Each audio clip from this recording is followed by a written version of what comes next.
medio de la crisis que estamos viviendo, huracanes, terremotos, incendios, pandemia, necesitamos un mensaje a nuestro corazón. Ministerio al pequeño rebaño. Reciban un saludo de parte de su amigo el pastor Miguel Tirado. Hoy nos proponemos dialogar acerca del capítulo 31 del libro El conflicto de los siglos, que se titula El peor enemigo del hombre. Y me acompaña el pastor Orlando González. Y permítanme invitarles, antes de comenzar este estudio, a una palabra de oración.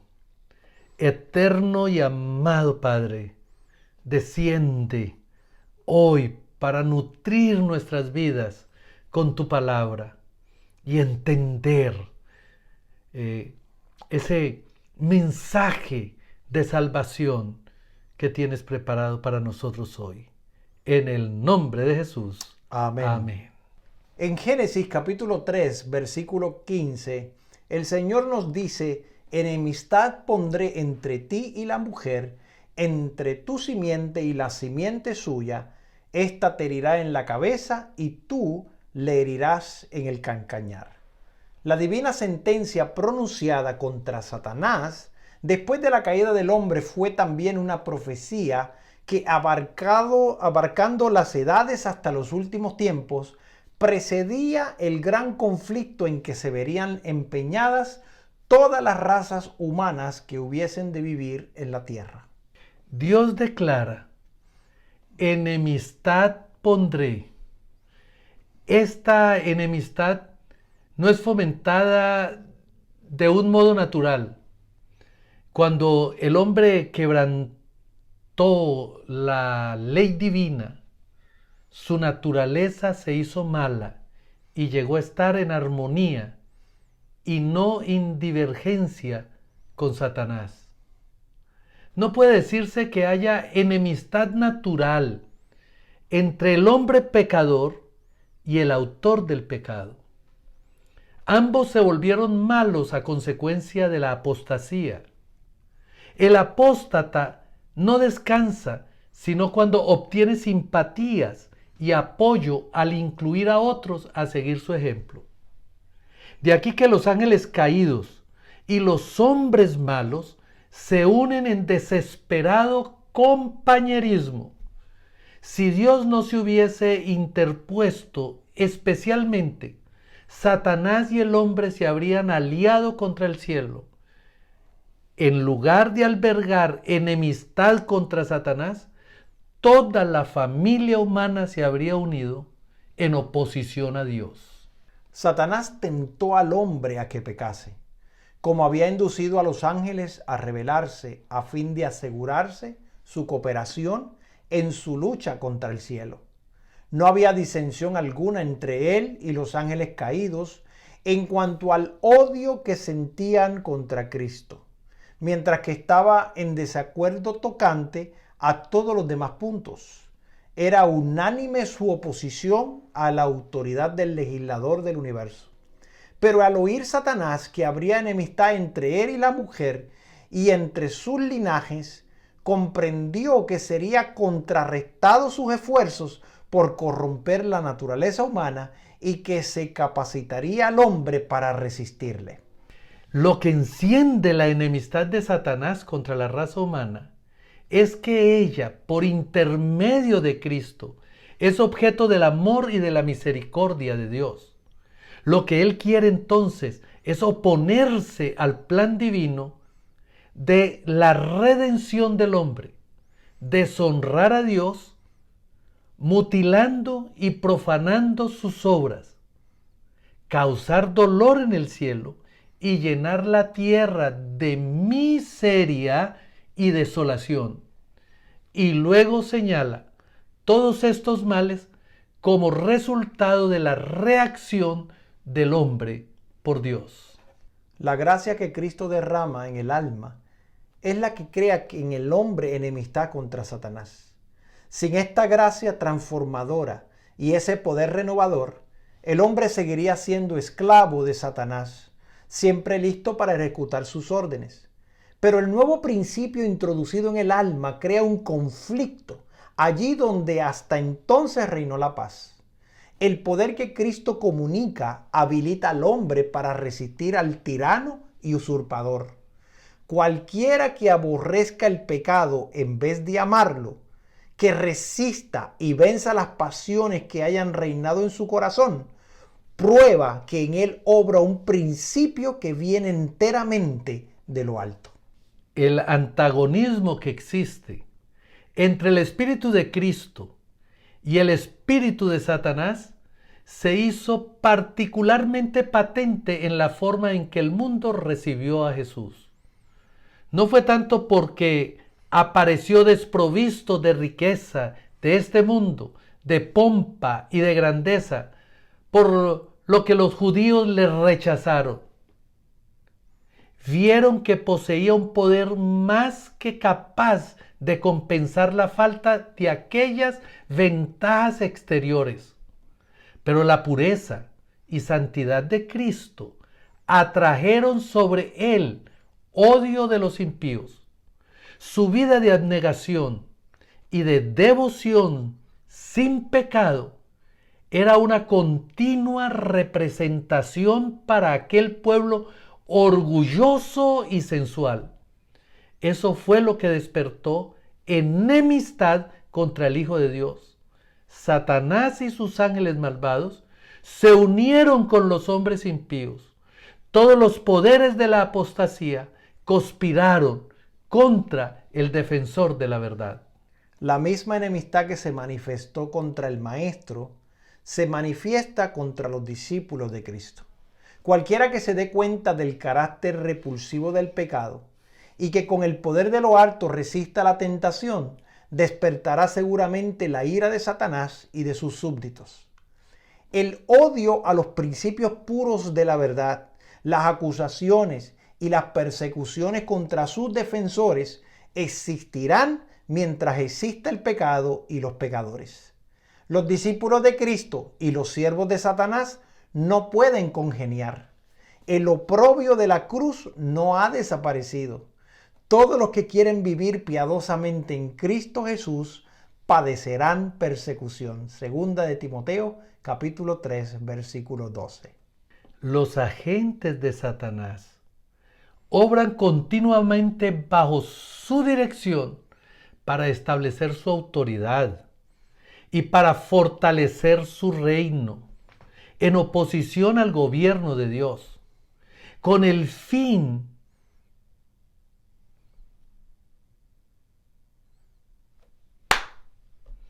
con tal fin tratan de seducir a los discípulos de Cristo y retraerlos de la obediencia.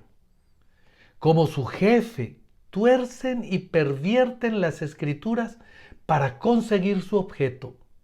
Así como Satanás trató de acusar a Dios, sus agentes tratan de vituperar al pueblo de Dios. El espíritu que mató a Cristo mueve a los malos a destruir a sus discípulos. Pero ya los había predicho la primera profecía. Enemistad pondré entre ti y la mujer, y entre tu simiente y la simiente suya. Así acontecerá hasta el fin de los tiempos. Satanás reúne todas sus fuerzas y lanza todo su poder al combate. ¿Cómo es que no encuentra mayor resistencia? ¿Por qué están tan adormecidos los soldados de Cristo? ¿Por qué revelan tanta indiferencia? Sencillamente porque tienen poca comunión verdadera con Cristo, porque están destituidos de su espíritu. No sienten por el pecado la repulsión y el odio que sentía su maestro. No lo rechazan como lo rechazó Cristo con decisión y energía. No se dan cuenta del inmenso mal y de la malignidad del pecado y están ciegos en lo que respecta al carácter y al poder del príncipe de las tinieblas. Es poca la enemistad que se siente contra Satanás y sus obras, porque hay mucha ignorancia acerca de su poder y de su malicia. Y no se echa a ver el inmenso alcance de su lucha contra Cristo y su iglesia. Multitudes están en el error a este respecto. No saben que su enemigo es un poderoso general que dirige las inteligencias de los ángeles malos y que, merced a planes bien combinados y a una sabia estrategia, guerrea contra Cristo para impedir la salvación de las almas.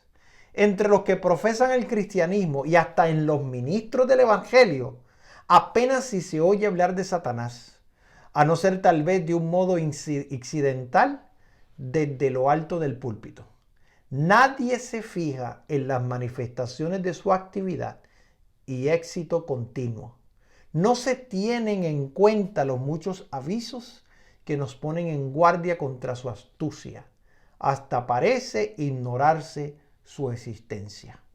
Mientras los hombres desconocen los artificios de tan vigilante enemigo, éste les sigue a cada momento las pisadas.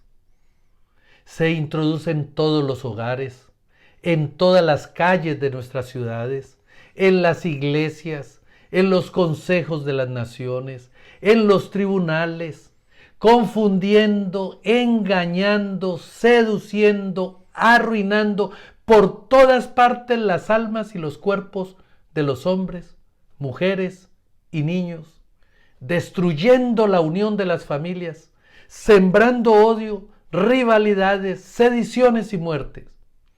Y el mundo cristiano parece mirar estas cosas como si Dios mismo las hubiese dispuesto y como si debiesen existir. Satanás está tratando continuamente de vencer al pueblo de Dios, rompiendo las barreras que los separan del mundo. Los antiguos israelitas fueron arrastrados al pecado cuando se arriesgaron a formar asociaciones ilícitas con los paganos. Del mismo modo se descarría el Israel moderno. El Dios de este siglo cegó los entendimientos de los incrédulos para que no le resplandezca la lumbre del evangelio de la gloria de Cristo, el cual es la imagen de Dios. 2 Corintios 4:4. Todos los que no son fervientes discípulos de Cristo son siervos de Satanás. El corazón aún no regenerado ama el pecado y tiende a conservarlo y a paliarlo. El corazón renovado aborrece el pecado y está resuelto a resistirle. Cuando los cristianos escogen la sociedad de los impíos e incrédulos, se exponen a la tentación. Satanás se oculta a la vista y furtivamente les pone su venda engañosa sobre los ojos. No pueden ver que semejante compañía es la más adecuada para perjudicarles. Y mientras más se van asemejando al mundo en carácter, en palabras y en obras, más y más se van cegando. Al conformarse la iglesia con las costumbres del mundo, se vuelve mundana. Pero esa conformidad no convierte jamás al mundo a Cristo. A medida que uno se familiariza con el pecado, este aparece inevitablemente menos repulsivo. El que prefiere asociarse con los siervos de Satanás dejará pronto de temer al Señor de ellos. Cuando somos probados en el camino del deber, cual lo fue Daniel en la corte del rey, podemos estar seguros de la protección de Dios. Pero si nos colocamos a merced de la tentación, caeremos tarde o temprano.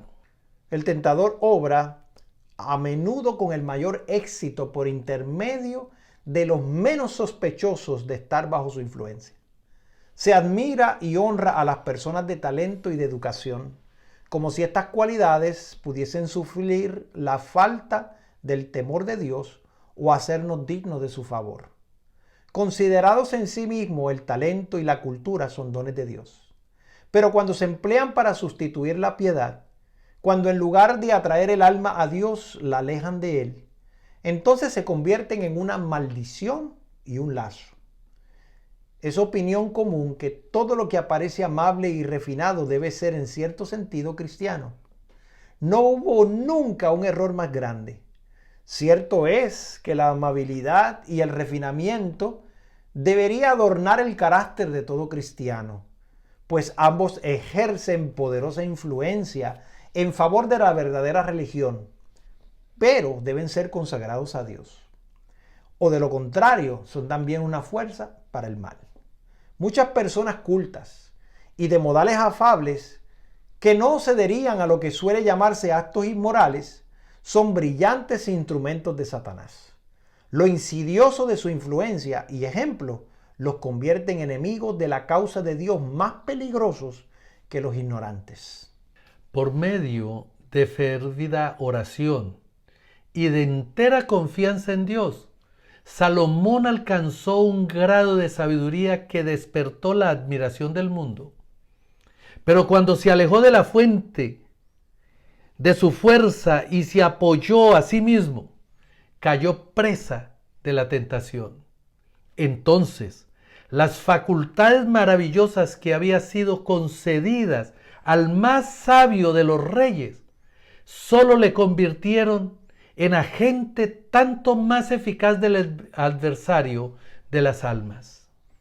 Mientras que Satanás trata continuamente de cegar sus mentes para que no lo conozcan, los cristianos no deben olvidar nunca que no tienen que luchar contra sangre ni carne, sino contra principados, contra potestades, contra señores del mundo, gobernadores de estas tinieblas, contra malicias espirituales en los aires. Efesios capítulo 6, versículo 12.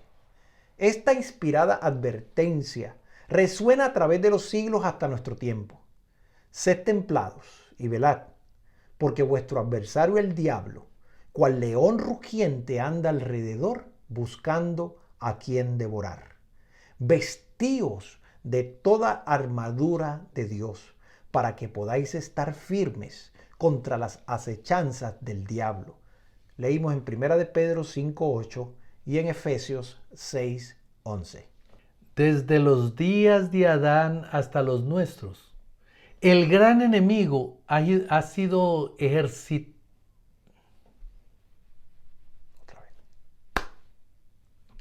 Desde los días de Adán hasta los nuestros, el gran enemigo ha ejercitado su poder para oprimir y destruir. Se está preparando actualmente para su última campaña contra la iglesia. Todos los que se esfuerzan a seguir a Jesús tendrán que entrar en la lucha con este enemigo implacable. Cuanto más fielmente imite el cristiano al divino modelo, tanto más seguramente será blanco de los ataques de Satanás. Todos los que están activamente empeñados en la obra de Dios, tratando de desenmascarar los engaños del enemigo y de presentar a Cristo ante el mundo, podrán unir su testimonio al que da San Pablo cuando habla de servir al Señor con toda humildad y con lágrimas y tentaciones. Satanás asaltó a Cristo con sus tentaciones más violentas y sutiles, pero siempre fue rechazado. Estas batallas fueron libradas en nuestro favor. Estas victorias nos dan la posibilidad de vencer. Cristo dará fuerza a todos los que se la pidan. Nadie, sin su propio consentimiento, puede ser vencido por Satanás. El tentador no tiene poder de gobernar la voluntad o obligar al alma a pecar. Puede angustiar, pero no contaminar. Puede causar agonía, pero no corrupción. El hecho de que Cristo venció debería inspirar valor a sus discípulos para sostener denodadamente la lucha contra el pecado y Satanás. Amigo que me escuchas, todo el poder del cielo está disponible para nosotros con tal de que podamos resistir las acechanzas del enemigo. Dios, en su misericordia, está presto para venir a socorrernos y para ayudarnos. Así que no tenemos nada que temer, solo necesitamos tomar la decisión de estar de parte de Cristo, clamar su promesa y pedirle a Él que nos dé fuerzas para poder vencer a aquel que nos acecha y nos trata de tentar para que caigamos. Por lo tanto, te invito a aferrarte del brazo poderoso de nuestro Salvador. Te invito a andar con Dios, a caminar con Él, a hablar con los ángeles que están a tu alrededor, que te protegen y te defienden. Te invito a reconocer su presencia donde quiera que vas. Y cuando te sientas con debilidad a caer en tentación, clama y habla con ellos porque están a tu lado para ayudarte y para socorrerte. Por lo tanto, en el nombre de Jesús, te invito a ser vencedor. Amén. Inclinemos el rostro para orar. Amoroso Padre, en cuya presencia estamos. Señor, el peor enemigo del hombre nos acecha a diario, nos tienta, nos coloca en situaciones donde quiere hacernos caer en tentación. Pero reclamamos tu promesa para que nos des la fuerza necesaria para vencer. Que abra nuestros ojos para poder reconocer la tentación y poder rechazarla. Permite que nazca en nosotros ese odio por el pecar. Y que, Señor, con un nuevo corazón, podamos entonces amar y reflejar tu carácter para que estemos preparados para encontrarnos contigo. Bendícenos en el nombre de Jesús. Amén. Esto ha sido un mensaje al pequeño rebaño. Bendiciones.